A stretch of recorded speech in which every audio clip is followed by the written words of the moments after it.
The documents were already spread across the dining room table when Lorena walked in. She'd driven 4 hours from Atlanta that Saturday morning because her father Roy had called on Thursday and said, "Come home this weekend. We need to get some things settled." That was all. When Lorena asked what things, he said she'd find out when she got there. She found out now. 3 folders, 3 names written in black marker across the tab of each: Wendell, Clyde. Neither one was Lorena. Her older brother Wendell sat at the head of the table beside their father, the way he always had at every family gathering since he was 12. Clyde sat across from him, picking at the label on a water bottle. Their mother Bertie stood near the kitchen doorway holding a dish towel, watching Lorena's face. "Sit down," Roy said. Lorena sat. What followed took about 40 minutes. Roy explained that he and Bertie were getting older, that the property needed to be handled before things got complicated. The family home on Carteret Street, the house Lorena had grown up in, the one worth nearly 4 times what her parents had paid for it when the neighborhood started changing, was going to Wendell. He was the oldest. He'd stayed in Savannah. He'd helped maintain things. The rental property next door, the one that had been bringing in steady income for 11 years, was going to Clyde. Clyde had helped manage it, Roy said. He knew the tenants, knew the maintenance history. Lorena waited for her folder. It didn't come. When Roy closed the last one, she asked, "What about mine, Dad?" The room went still in a way that told her the question wasn't a surprise to anyone except her. Roy answered without blinking. "You have your own life in Atlanta. Your business is doing well. James has his job. You don't need anything from here. And whatever I gave you would go to his household, not this family." He said it plainly, the way he said everything, like he was reading from a document he'd already signed. Bertie looked at the dish towel in her hands. Lorena looked at her brothers. Wendell studied the property map. Clyde picked at his label. A family friend named Mr. August, who'd been brought in to witness the signing, slid a single page across the table toward Lorena. It stated that she had been fully informed of the transfers, that she accepted the terms, and that she waived any right to contest. Lorena read every word, then she picked up the pen. She signed her name in clear, even letters. She was not going to fight over property her parents had chosen to give away. That was their right. But she set the pen down and looked at her father and said, "I want to ask you something before we leave this table. After everything is transferred, what income do you and Mom have left?" Roy frowned. "That's not your concern." "It is if you're about to tell me what I think you're about to tell me." Wendell cleared his throat. "Dad has something he wants to discuss." Roy folded his hands. "Your mother and I have been talking. We'd like to move to Atlanta, live with you and James." Lorena did not say anything for a moment. She looked at the 3 folders on the table, none of which had her name on them. Then she looked at her father. "No," she said. The word landed quietly. Roy's jaw tightened. "Excuse me." "I said no, Dad, I won't be taking you and Mom in."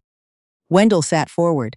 "Lorena, you live in the city. You're close to the hospital system up there. You run your own schedule. I run a business with 11 employees and a full calendar. And I didn't receive any property today, so the argument that I'm in the best position doesn't hold." "You have a house," Clyde said. "So does Wendell. He just received one." Roy struck the table with the flat of his hand. "Not hard, but enough. You're our child. When did caring for your parents become a negotiation?" Lorena kept her voice steady. "When the property was divided today, being married meant I didn't qualify for a share. I need to understand when the rules change and why." Bertie finally spoke. "A mother is more comfortable with her daughter than a daughter-in-law." Lorena turned to her. "Mom, have you asked James whether he's comfortable with this?" Bertie looked away. Wendell spread his hands. "Look, the house is getting some work done. It's not a great time for 2 older people to be here with the dust and the contractors going in and out. Once that settles—" "How long is the work?" Lorena asked. "A few months, maybe." "And Clyde?" Clyde rubbed the back of his neck. "My place is a 2-bedroom. There's nowhere for them." Lorena looked at both of them. "So the house goes to Wendell and the rental goes to Clyde.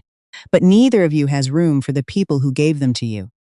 "You make it sound cruel," Wendell said. "I'm not calling it anything. I'm just noting what I see." She stood and picked up her bag. "I'll say this once so everyone hears it. I love my parents. If either of them gets sick, I will do my part. But my part is 1 out of 4 people's worth, not all of it." Roy pointed toward the door. If that's how you feel, then you can go. Lorena looked at her mother for a long moment. Bertie did not raise her eyes. Then Lorena walked out. She heard from Wendell's wife, Patrice, 6 weeks later. Patrice called on a Tuesday afternoon while Lorena was at an event hall, checking the setup for a corporate dinner. The floral centerpieces had arrived with the wrong shade of greenery, and Lorena was standing in the middle of 40 tables, trying to figure out how much it would matter under venue lighting. Patrice said that things at the house were getting a little complicated. She said it the way people said things when they meant the opposite of little. Lorena stepped outside to hear better. What Patrice described, carefully and with many pauses, was that Wendell had decided to convert the front 2 rooms of the Carteret Street house into short-term rentals. The neighborhood had changed enough that they could bring in significant income. The plan was to list the rooms and use the money to pay off renovation costs faster. Roy and Bertie would move to the back, the sunroom addition that Roy had built years ago when he thought he'd turn it into a workshop. It had a separate entrance and its own small bathroom. "It's not bad," Patrice said. "It gets nice light in the morning." Lorena asked, "Does the heat reach back there in winter?" A pause. "It has a space heater." Roy had apparently refused the arrangement loudly, and at length.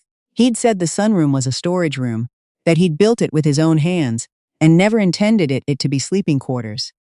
That he and Bertie had lived in the front of that house for 31 years, and no short-term guests were going to take their bedroom. Wendell had reminded him, not gently, that the house was in Wendell's name now, and that the income it generated was Wendell's business.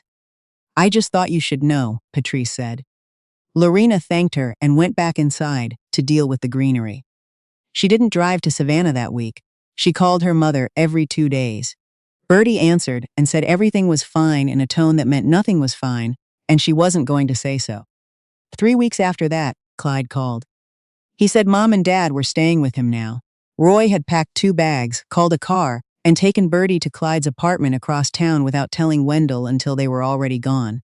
"It was kind of a whole thing," Clyde said. Clyde's apartment had 2 bedrooms. His girlfriend Tamara lived there with him. Roy and Bertie were on an air mattress in the 2nd bedroom, which also contained Clyde's gym equipment and a desk he worked from. Lorena asked how long that had been going on. "About a week and a half." "How's it going?" A long pause. "Tamara's been really patient, but Mom needs a lot of help in the mornings. She's been having dizzy spells again. I don't know how to help her with the shower, and Tamara has her own job." "Has Mom seen a doctor?" "Dad keeps saying she just needs rest." Lorena put down the proposal she'd been editing. "I'll come this weekend." She drove down on Saturday with Bertie's blood pressure medication refilled, a jar of the soup her mother liked, and a blood pressure cuff still in the box. Clyde met her at the door looking like a man who hadn't slept well in weeks. Inside, the apartment was close and warm. Bertie was sitting up on the edge of the air mattress. The room smelled of the liniment she used on her knees. Roy sat in a folding chair near the window with his arms crossed, the way he sat when he was angry at a situation he couldn't argue his way out of. He gave Lorena a nod. She gave him one back. Lorena sat beside her mother and took her blood pressure. It was too high. She asked when Bertie had last eaten. Her mother couldn't remember. Lorena found Tamara in the kitchen, and the 2 of them put together a meal without much conversation. Roy said when she brought the food, "You didn't have to drive all this way." "I know," Lorena said. She stayed 4 hours. Before she left, she sat at the small kitchen table while Roy and Bertie dozed and spoke quietly with Clyde and Tamara. "This can't keep going the way it is," Lorena said. Tamara nodded without hesitation. Clyde looked at the table. "I know it can't, but what's the option? Wendell isn't taking them back." And he stopped. "And I said no," Lorena finished for him. "I said no to taking them in alone. I didn't say no to helping." She opened the notepad she'd brought. "Here's what needs to happen. Mom needs to be somewhere stable, somewhere with room to move around, close to a clinic, with a bathroom she isn't going to fall in. I'm going to find that place. When I do, the cost gets divided 4 ways, not 3. 4. Clyde stared at the notepad. "I have the rental property payments coming out of." "I'm not calculating based on what you received, Clyde.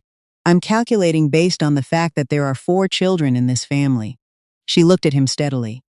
"If you want to send me a bill for the air mattress and Tamara's groceries, I'll consider reimbursing you for my share of the days they were here. Otherwise, let's talk about what happens next." Tamara excused herself from the table. Clyde rubbed his eyes. Wendell's not going to like this, he said.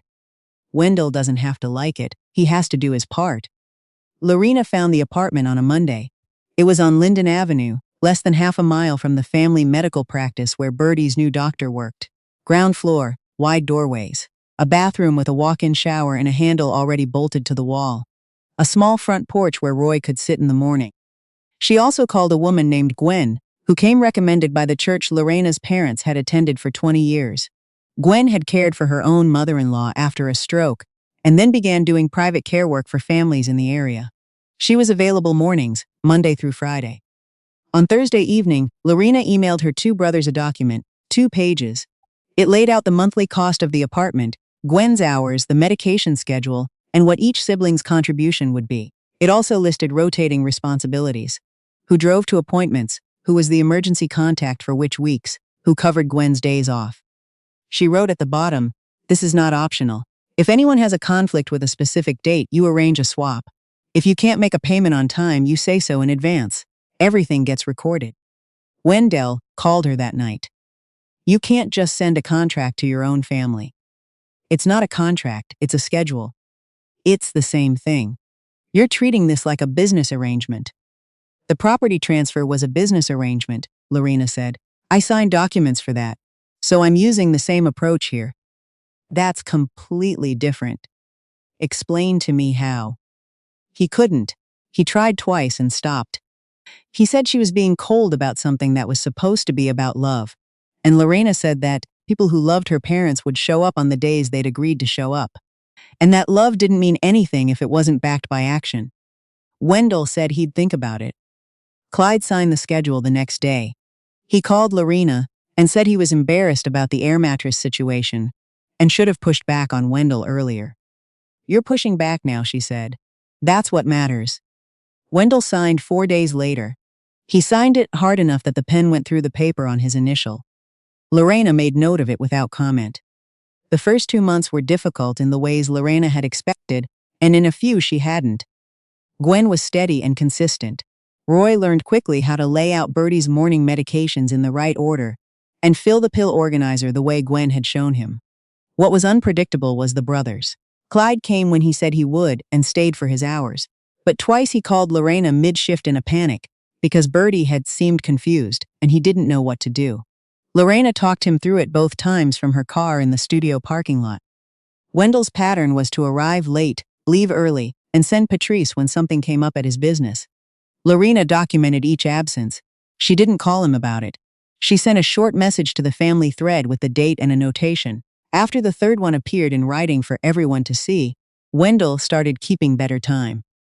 Roy adjusted in ways that surprised her. He was a proud man who had never asked anyone for help when he could avoid it. But the months in the sunroom and on Clyde's air mattress had done something to him.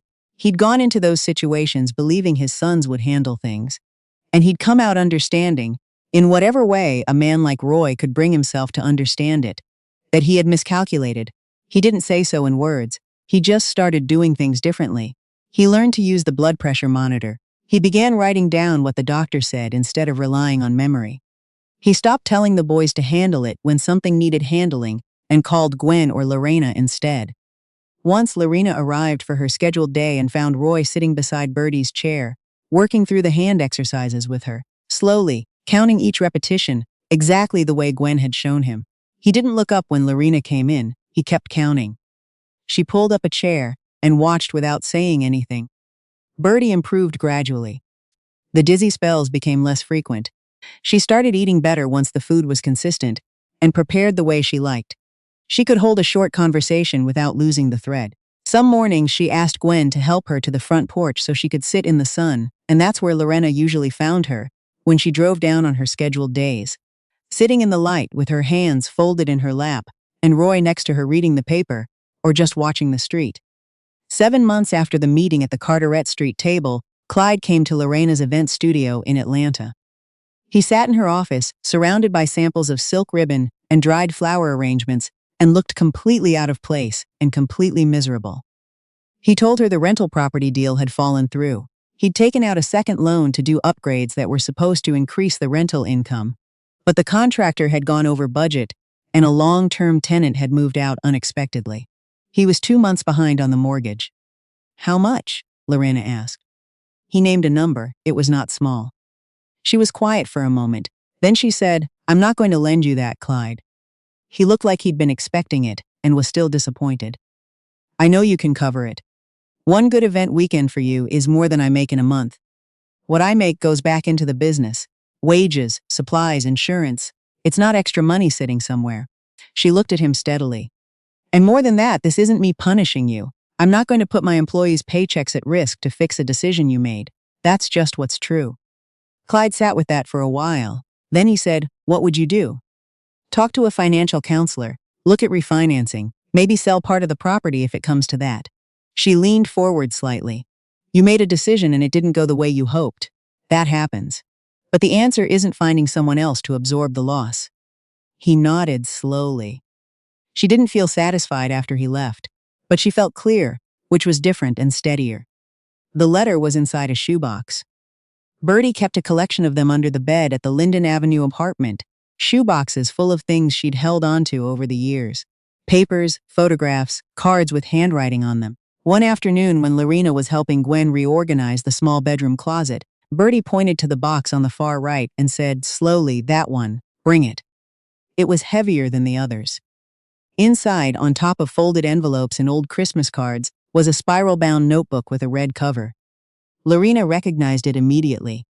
It was the recipe development journal she'd kept when she was 19. The one she'd filled with notes about flavor combinations and event timing and food cost calculations, working out in cramped handwriting the math of turning a single-dish skill into a business. She'd spent 2 years building that notebook while working banquet kitchen shifts at a hotel, saving money to apply to culinary school. The summer she was 21, Roy had decided the family needed a new roof. He'd taken the money from the savings account Lorena had been using, without asking her, without telling her until it was already done. She'd come home from a double shift to find the account balance zeroed. When she cried, Bertie told her she could save again, that there was time, that a girl who was good with food would always find her way. Lorena had not seen the notebook since the day she left for Atlanta. She looked at her mother. "Where did you get this?" Bertie's face held the careful stillness it sometimes had when she was working hard to keep something together. She said, "I took it, before you left." Underneath the notebook was a thin stack of papers folded together with a rubber band. Lorena unfolded them. Clippings, some printed on plain paper, some cut from what looked like local publications. A review of a wedding Lorena had catered in Buckhead. A mention of her studio in a neighborhood business feature. A photograph from a charity gala where her company had done the florals and food arrangements. They went back years, further back than Lorena would have thought her mother had been paying attention.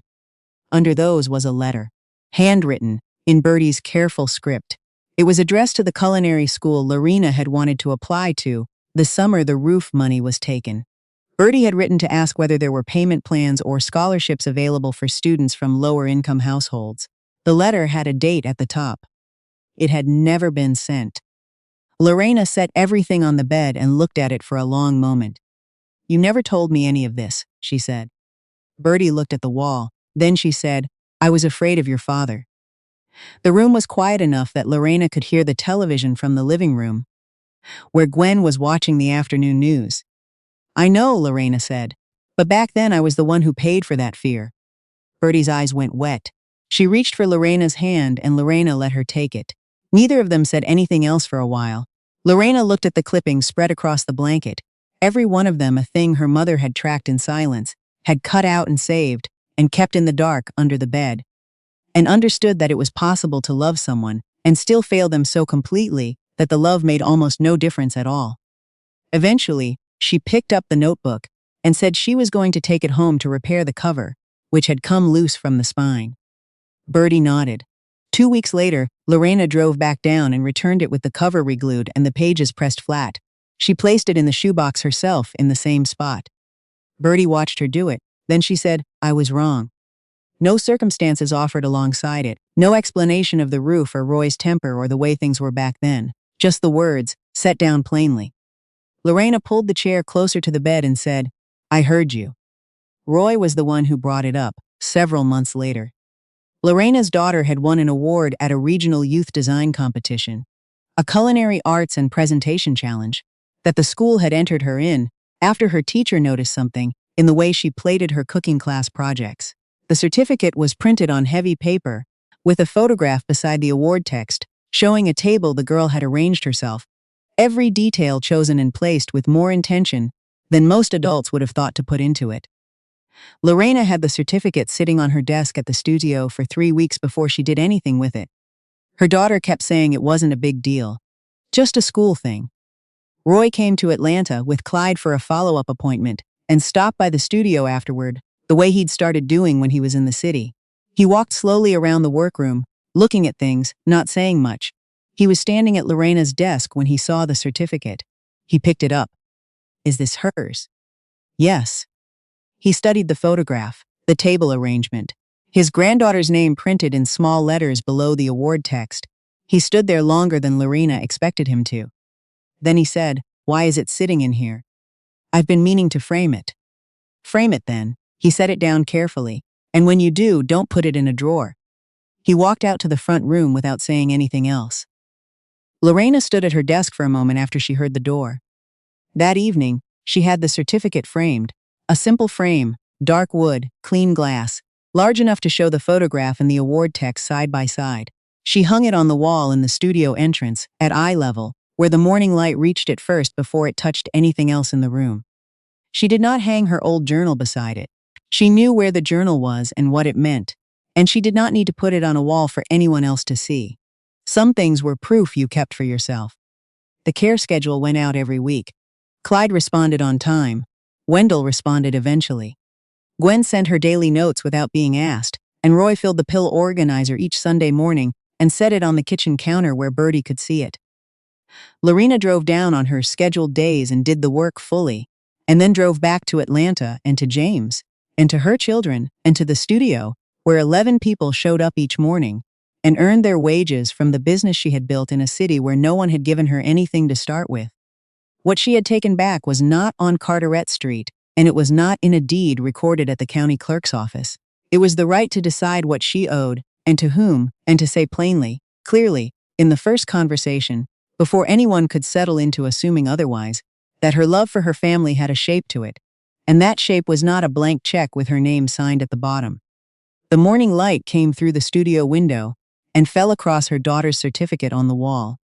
And that was the beginning of a different kind of story. One that didn't start with a girl's talent being quietly boxed away, but with it on the wall, where everyone who walked through the door would have to see it and would not be able to pretend they hadn't.